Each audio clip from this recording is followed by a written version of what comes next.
Right, we're now joined via Zoom by Asanda Ngoasheng to weigh in on the developments relating to Eskom and the ANC meeting at Luthuli that could be followed by President Cyril Ramaphosa's reshuffling of cabinet. All right, a very warm welcome to you, Asanda.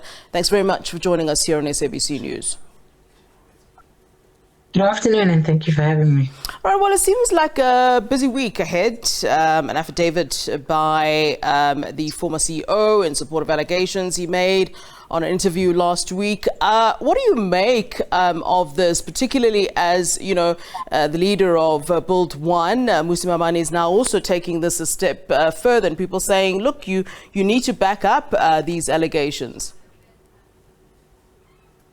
I think that, I have been watching and hearing people declare Andre de Ruyter a hero. I don't necessarily agree. I think that I look at him in the same way as a state witness who participated in something and then somewhere along the lines changed their mind. He took a salary for 3 years as CEO of Eskom. He's also complicit in his failure to actually do his job, which was to end load shedding. And it's quite interesting now that when he's putting all those allegations, which are important, and I'm grateful that he has, that he's not telling us exactly what he did or didn't do and what he is complicit or isn't complicit in. And I think it's good that, Mosima has taken him to task and asked him to, name names and also follow the correct procedures to ensure that these allegations don't just end at being allegations, and that they are actually able to kind of follow them up, and the legal processes that need to happen can and do happen. But I mean, I think it's also an indicator that his information may be closer to correct than not, that the ANC immediately removed him and have moved to kind of counter any and everything that he said, including that very interesting conversation there that Fikile Mbalula saying that the ANC is not corrupt, which is a lie, because we know that the ANC is corrupt. Yeah, I mean, you've said that you don't believe that Andre de Ruyter is this hero that some have painted him as, but what he has done is essentially whistleblowing of some sort, and some are saying that he should be heard. But I wonder if he indeed wants to say further than he's already said. I think that it's important, and I do acknowledge that he is whistleblowing, and whistleblowing is important regardless of when your ethics kick in.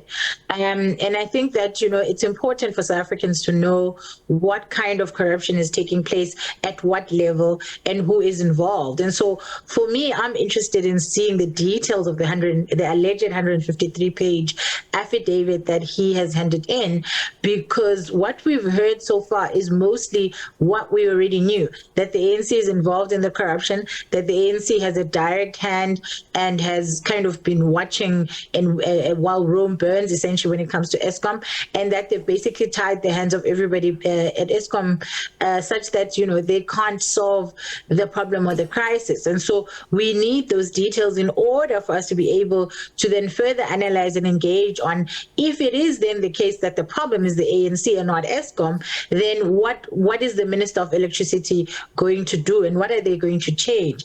Because if it is the governing party that's a problem, hiring a Minister of Electricity is not going to solve that. Or is the Minister of Electricity somebody who's also being brought in to deal with the people in the ANC who are the problem and who are ensuring that corruption continues despite repeated promises by the ANC following state capture that we would not see more than they already declared, say, almost 15 billion rands that was chowed essentially through corruption at Eskom as per state capture.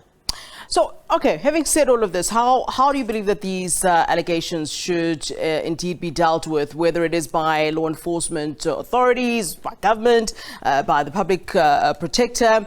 Is there room for investigation, in your opinion? We've seen the examples where it's happened with Nkandla and what was supposed to happen, I suppose, with Palapala.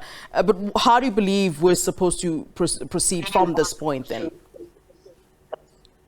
Well, I think opposition parties have taken, although it is politicking, of course, on their side, but they have also taken, an important step to make sure that the legal processes that need to take place do take place. Whoever that politician is does need to be brought to book, and they do have to answer for, crippling our economy and all the many multiple, negative effects that load shedding has had on not just, on ordinary citizens, on people trying to run small businesses, on every single sector of our society, and essentially our economy. I think that, there should be charges of economic sabotage brought, because that is essentially what it is, an inability to deliver, consistent energy supply does have a direct impact on the economy. So it is essentially economic sabotage, and there should be investigations to ensure that all of those who are involved are brought to book, and that the mafias the Mpumalanga mafias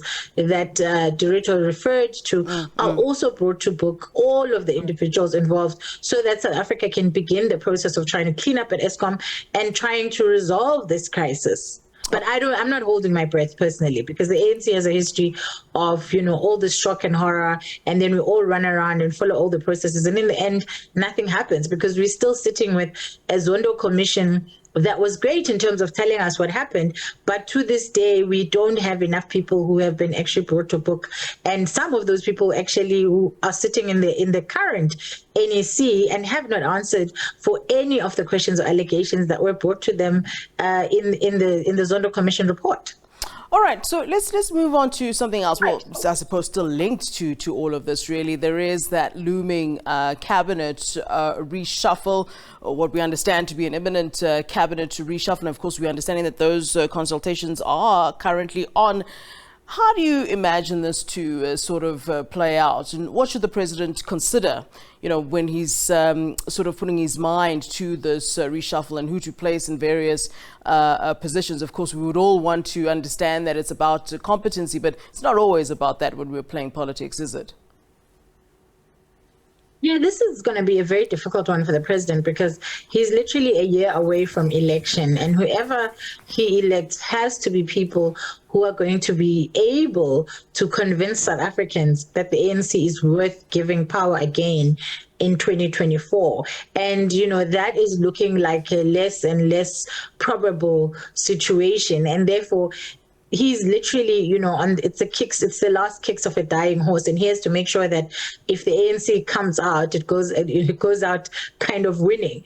And so it's going to be very important to see who he puts in place, the intergenerational mix that he decides to go with, who gets removed and who gets, put in place. But unfortunately, the way that South African politics works, it's kind of become like a Bafana. It's like watching a Bafana lineup announcement, knowing that at the weekend or whenever it is that they play a game, they're just simply going to lose again. And so that is the sad state of affairs that we are in as South Africans, and one can only hope that there is some consideration to the fact that these are the people that are going to possibly deliver or not deliver 2024, if, the ANC even cares about 2024 at this stage, and that these are the people that have the importance of taking us out, at the very least temporarily, of this current crisis of load shedding, which is just grinding the entire economy and society to a halt at the time when we can least afford it, because globally everybody is suffering from post-COVID economic downturn effects. All right. Thanks very much for speaking to us. Then we certainly do appreciate your time there, Asanda, and for weighing in on those two issues that we presented to you. Thank you very much. Asanda Ngoasheng there, who is a political analyst and certainly weighing in on two of those issues, the imminent cabinet reshuffle, as well as the goings on at Eskom regarding the former CEO, Andre de Ruyter.